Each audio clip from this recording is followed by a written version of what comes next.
Last night was a huge night for Star Wars and Marvel fans alike. We got 11 Star Wars reveals and announcements and 24 announcements for Marvel. Starting with Star Wars, I'm going to explain the reveals and rank them based on my excitement. Number 11, a droid story. Led by R2-D2 and C-3PO, a new hero will go on an epic animated journey with cutting-edge art and a realistic style. I'm not sure what to expect for this, and I'm not entirely sure how much I like what we've seen so far. Number 10, untitled Taika Waititi Star Wars film. I had to put this above a droid story because while we know more about droid story than this film, I can't wait to see Taika's style and humor brought into Star Wars. Number 9, Visions. Described as never-before-told stories coming through the eyes of 10 different Japanese anime studios, I don't have much to go on with this, but I'm interested in seeing the new cultural aspect brought into Star Wars. Rogue Squadron, the very next Star Wars movie coming in 2023. I'm a little unsure if this was the right choice. Without having read the book, all of my information on Rogue Squadron comes from the original trilogy, and I'm not sure if they deserve their own theatrical film. It's directed by Patty Jenkins, but all I know is that if it has Wedge Antilles in it, I'm sold. Directed by Leslie Headland, we have new information on this mystery thriller titled Acolyte. I've heard some less than desirable things about this director, but a story about the emerging Sith powers in the High Republic era sounds very interesting. Andor. Directed by Tony Gilroy, this Cassian Andor series has gotten a new special look, and I am now a lot more interested in it. I think he's a fairly uninteresting character, but the concept art, inclusion of Mon Mothma and Stellan Skarsgård, and the idea of a spy thriller has me hyped. Lando. A new Lando series has been confirmed, and there are two ways it could go. A prequel series starring Donald Glover, or a post-Episode 9 series starring Billy Dee Williams and Jenna from Rise of Skywalker. Either one I would be so excited to see. Billy Dee is an amazing actor, and Donald Glover is my favorite part of Solo. Rangers of the New Republic. A supposedly live-action sequel series to the animated show Rebels, it will also be directed by Jon Favreau and Dave Filoni. I'm really interested to see a deep dive into the politics of the formation of the New Republic, something I think The Mandalorian has really been lacking. Ahsoka Tano. Another live-action series directed by John and Dave, set in the timeline of The Mandalorian. It is said that it is deeply interconnected with Rangers of the New Republic, and they will culminate in a climactic event, and I have dubbed it the Filoniverse. My theory is that both of these shows will cover the events of finding Ezra and Thrawn after the end of Rebels, and will end with a huge heir-to-the Empire-type battle against Thrawn and his forces. This theory of mine makes me all more excited for whatever is to come. The Bad Batch. We have never seen anything this close to the end of Episode 3, and I cannot wait to see Order 66 through the Bad Batch's eyes. The trailer was amazing, and Fennec Shand coming into it? Tarkin? Oh my god, this show is going to be insane. Obi-Wan Kenobi. Less than a decade after Revenge of the Sith, we have confirmation that Hayden Christensen is returning as Darth Vader. I wonder if it's in Clone Wars flashbacks or in the Vader suit. We'll see. Directed by Deborah Chow, the director of Episode 3 and 7 of The Mandalorian. I cannot wait for this Ewan McGregor-led series. Moving on to the Marvel announcements, there are definitely some decisions here I'm not happy with, but overall I am grateful to be living in an age where all of these things exist. In last place is Ironheart. This is just stupid. This is the one announced project that I don't even want to exist. Holy crap, this is such a bad idea. Riri Williams is the opposite of a fan favorite, not to mention that the name of Ironheart is just dumb. If they were going to do something like this so soon after Tony's death, it should have been Iron Lad, a character who has already been introduced. Spider-Man 3. The only confirmed thing is that it will tie into Doctor Strange 2, and all of the leaks coming out about Tobey Maguire and Andrew Garfield makes me think Spider-Verse. I hate that idea. Tom needs his own trilogy, 1/3 film to himself, to really fill out his character, and then we can get a Spider-Verse film. I feel like this is rushed and primarily for money, and will result in a film detrimental to the characters. Captain Marvel 2. Adult Monica Rambeau and Miss Marvel will be co-starring in Captain Marvel 2. Hopefully it's a good film this time. Miss Marvel.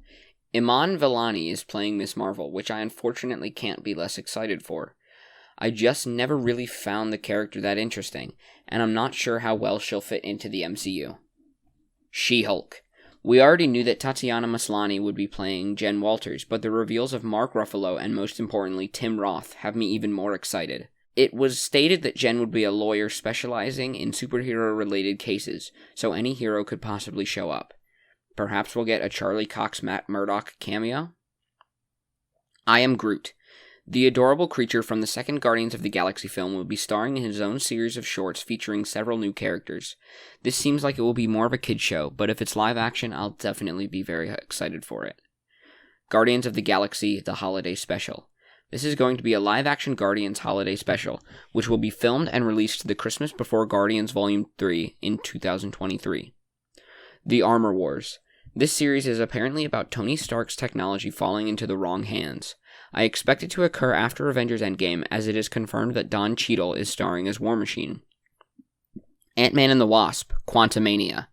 We of course have Paul Rudd, Evangeline Lilly, Michael Douglas, and Michelle Pfeiffer returning, but we also have Catherine Newton as Cassie Lang, and what really makes me angry, Jonathan Majors as Kang the Conqueror. I'm not mad because of the casting, but because the Kang is going to be an Ant-Man villain. As a distant descendant of Reed Richards, Kang is powerful enough to be a Fantastic Four villain or even Avengers. Hopefully, he returns as a villain in a bigger and better role than the villain of Ant-Man 3. Black Widow. Luckily, this film is only a few months away because my interest in it has virtually died. I'm excited to see it, but having to wait over a year has just gotten me less and less excited to see a prequel of a character who we already know dies. Eternals. I was really hoping for a trailer, but Kevin Feige really just said that it's an ambitious movie spanning thousands of years, so not a lot of new with that. Blade. The new vampire film starring Mahershala Ali is in development, and more announcements will be coming soon. WandaVision. This is getting weirder and weirder with every new trailer, but the newest one definitely has me the most confused. This is easily my least hyped trailer from the night, but the fact that it's only 1 month away gets me a little more excited. Secret Invasion. The title font for this project is the exact same as the Secret Invasion comic, which was a huge event that I can't believe is going to be just about Samuel L. Jackson and Ben Mendelsohn. I'm excited to see the Agents of S.W.O.R.D. story play out with Talos and the Skrull invasion. Moon Knight. I was really hoping for an announcement on who would be cast as Moon Knight, but we did get a better explanation of where they were going with the character. They are taking the Egyptian split personalities route, which I think will be very cool to see come to life. Black Panther 2. I'm disappointed that Chadwick will not be recast, as T'Challa's story is far from complete, and I had hoped that Marvel wouldn't allow Chadwick's cancer to take the character of T'Challa as well, and would have given another young actor the chance to pick up the mantle. That being said, apparently the film of Black Panther 2 will focus on the diverse world and characters of Wakanda, introduced in the first film. I don't think Shuri's story is ready to become the Queen of Wakanda or the Black Panther, but we'll see where Ryan Coogler takes us. Shang-Chi and the Legend of the Ten Rings. Apparently filming has wrapped on this, and I'm so stoked for a Kung Fu Marvel movie. Hopefully it will deliver. Hawkeye. Haley Steinfeld is confirmed as Kate Bishop, and I'm really happy to see Jeremy Renner back in the MCU in a mentor role with a student of his own. Fantastic Four. With nothing but a logo and a director, we have confirmation that John Watts will be directing the MCU's shot at Marvel's first family. I loved Homecoming, and I enjoyed Far From Home, so I hope John Watts can pull this off. If we finally get a good Fantastic Four film, I'll be at peace. What If? Oh my god, the trailer for this was so good. What's crazy is that there are going to be 23 episodes, one for each MCU film, but we've only seen 3. If Peggy Carter was Captain Britain, if T'Challa became Star-Lord and evil Doctor Strange. We've also gotten hints of the Thor and Iron Man 2 episodes, and a Marvel Zombies episode. Thor Love and Thunder. Not a whole ton of new on this film except that it begins filming in January and Christian Bale will be playing the villain, Gore the God Butcher. This film is going to be crazy and probably a whole lot of fun. Loki. We got a new Loki trailer, which simultaneously helped us understand a bit more of the series and totally confused us on what it was going to be about.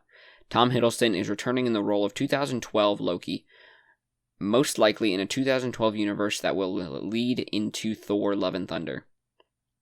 Doctor Strange and the Multiverse of Madness. Doctor Strange is my favorite Marvel hero, so I can't help but be stoked at the idea of a horror film directed by Sam Raimi tying into both WandaVision and Spider-Man 3. The Falcon and the Winter Soldier. I love the tone given by the trailer, and holy crap is it exciting. The banter between Bucky and Sam and the absolute grandeur of that scene with Sam flying through the canyon is absolutely amazing. This is definitely my most hyped Marvel property. Wow. It is truly the best time to be a fan of anything. We are being so spoiled right now, and I can't be more happy with it. For those of you who say Star Wars is dead or Marvel is over after Endgame, I'm sorry for you. Because the rest of us will be having the time of our lives. Feel free to leave me your most anticipated projects in the comments below. Thank you for watching, and I'll see you in the next one.